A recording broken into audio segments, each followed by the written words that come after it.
Expedition 29 is a new experience in space for each of the members of the International Space Station crew.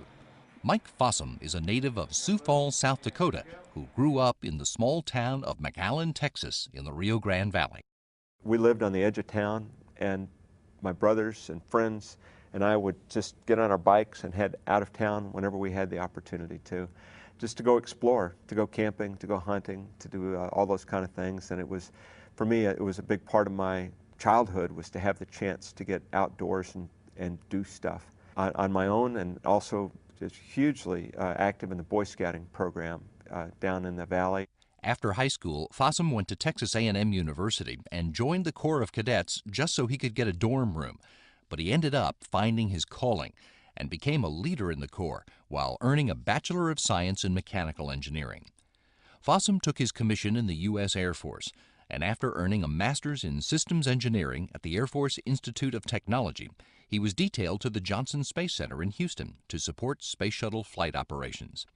After a few years, he took the advice of two fellow Air Force officers, astronauts Jerry Ross and Ellison Onizuka, who suggested he broaden his experience.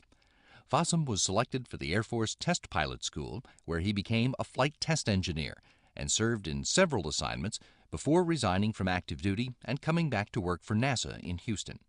He worked as a systems engineer on several projects, including the prototype space station crew escape vehicle, the X-38, while earning a master's in physical science at the University of Houston Clear Lake, before being picked as an astronaut in 1998.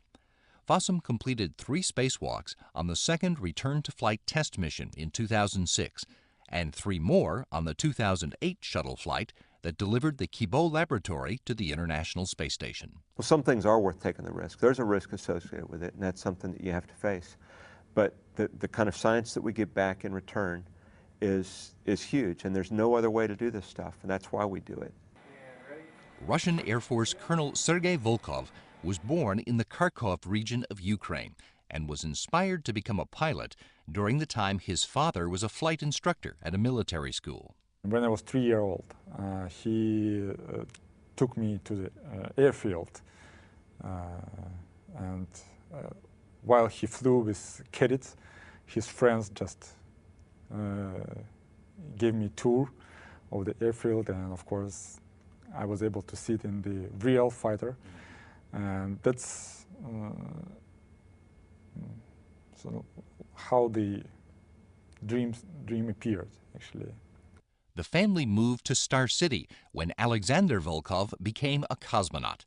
Young Sergei grew up with famous cosmonauts as neighbors, and when he saw how much time his father spent studying for exams while training for his 3 space flights, he decided there were more minuses than pluses to the cosmonaut's life.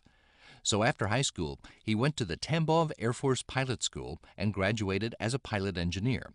He flew as an Air Force cargo pilot for 2 years, but when he felt he could do more for his country, Volkov applied to become a cosmonaut.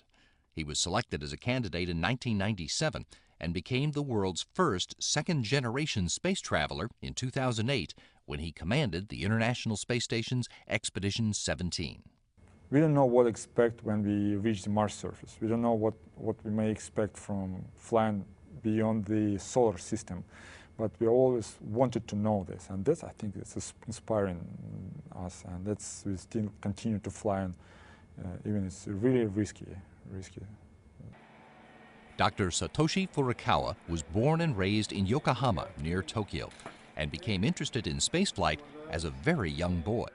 When I was 5 years old, I saw the first man's landing on the moon on TV, and I was impressed at it. That was one thing. And another thing was, I was a fan of a space hero called Ultra 7, which is a Japanese TV program about 40 years ago. I was a big fan of that. That made me interested in space. He planned to go to college to study astronomy or space engineering, but when his uncle spoke to him about how rewarding he found it to be a physician, Furukawa changed his mind. He earned a doctorate of medicine at the University of Tokyo and spent 5 years working as a surgeon before shifting his focus to medical research. One night at work, he saw on television that the Japanese Space Agency was looking for new astronauts for the International Space Station and decided to try for it. He was picked for the program in 1999 and finished his Ph.D. in medical science from the University of Tokyo the next year. In 2001, he started advanced space station training in Japan. By mid-2004, he'd completed training as a Soyuz flight engineer in Star City and then moved to Houston to train with the 2004 class of NASA astronauts. About 100 years ago, flying was a very dangerous thing. I think there was a discussion at that point saying that we don't need to fly with the risks of with such risks. The ground transportations are good enough. The widening the activity area to outer space is an instinct for human beings. Human beings like to know the unknowns